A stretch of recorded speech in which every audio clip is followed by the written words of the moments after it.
Praise the Lord. இயேசு கிறிஸ்துவின் நாமத்தினாலே யாவரையும் வாழ்த்துகிறேன். ஆதாம் இடத்துல கூப்பிட்டு இப்படி சொன்னாரு. 2ஆம் அதிகாரத்துல 17வது வசனத்துல அவர் சொன்னாரு, நீ அந்த பழத்தை புசிக்க வேண்டாம், அந்த கனியை புசிக்கும் நாளில் சாகவே சாவாய். அவனும் புசித்தான், ஏவாளும் புசித்தார்கள், ஆனாலும் இருவர்களும் மரித்தார்களா? இது என்ன, எதை குறிக்கிறது என்பதை குறித்து தான் நம்ம இன்னைக்கு பார்க்க போகிறோம். இது மரணம் என்பது எதை குறிக்கிறது என்று நம்ம பார்க்கும் பொழுது நன்றாக கவனித்து பாருங்கள். ஆதாமை உருவாக்கிய பொழுது தேவன் எப்படி உருவாக்கினார்? வாங்க இந்த 2ஆம் அதிகாரத்துல 7வது வசனத்துல பாருங்க.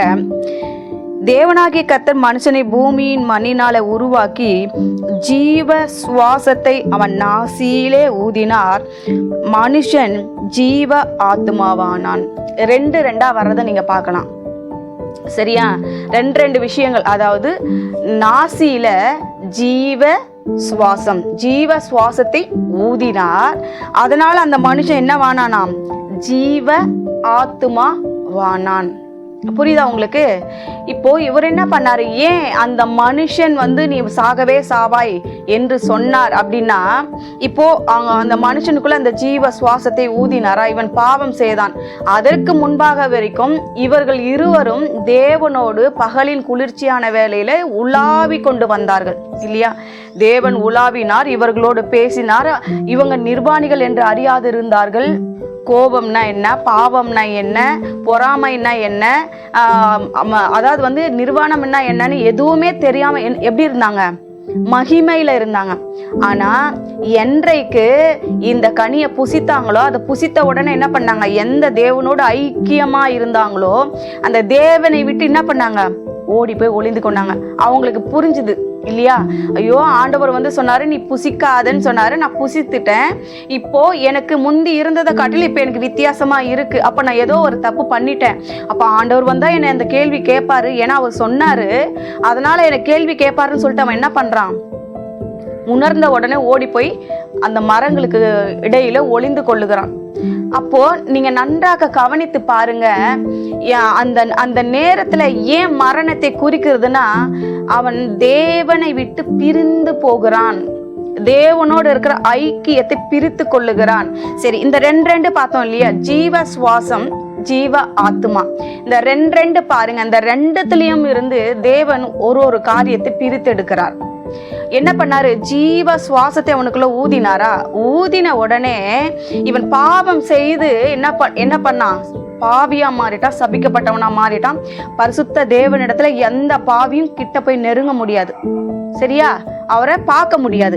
அதனால என்ன ஆயிடுத்து? இவர் என்ன பண்ணாரு? இவனிடத்துல இருந்து சுவாசத்தை மட்டும் அவனுக்குள்ள வைத்து விட்டு ஜீவனை தன்னிடத்துக்கு எடுத்துக்கொண்டார். இந்த 2ல ஜீவ சுவாசத்தை அவனுக்குள்ளே வைத்து விட்டு ஜீவனை எடுத்துக்கொண்டார். ஜீவ ஆத்மாவில என்ன பண்ணாரு? ஜீவனை எடுத்துக்கொண்டு ஆத்மாவை அவனுக்குள்ளே வைத்தார். இப்ப அவனுக்குள்ள இருந்தது அந்த ஜீவ சுவாசத்திலிருந்து ஜீவனை எடுத்து சுவாசத்தை வைத்தார். ஜீவ ஆத்மாவிலிருந்து ஜீவனை எடுத்து ஆத்மாவை வைத்தார். இப்ப அவனுக்குள்ள என்ன இருக்கு அப்படின்னா, சுவாசம் இருக்குது, அவன் உயிரோடு இருக்கிறான், மரிக்கவில்லை. 2வது ஆத்மா இருக்கிறது.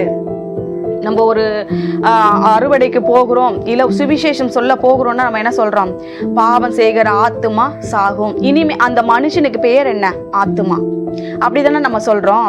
அப்ப அவன் உயிரோடவும் இருக்கிறான், அவனுக்குள்ள ஆத்துமாவும் இருக்குது, அவன் மனுஷனாகவும் இருக்கிறான்.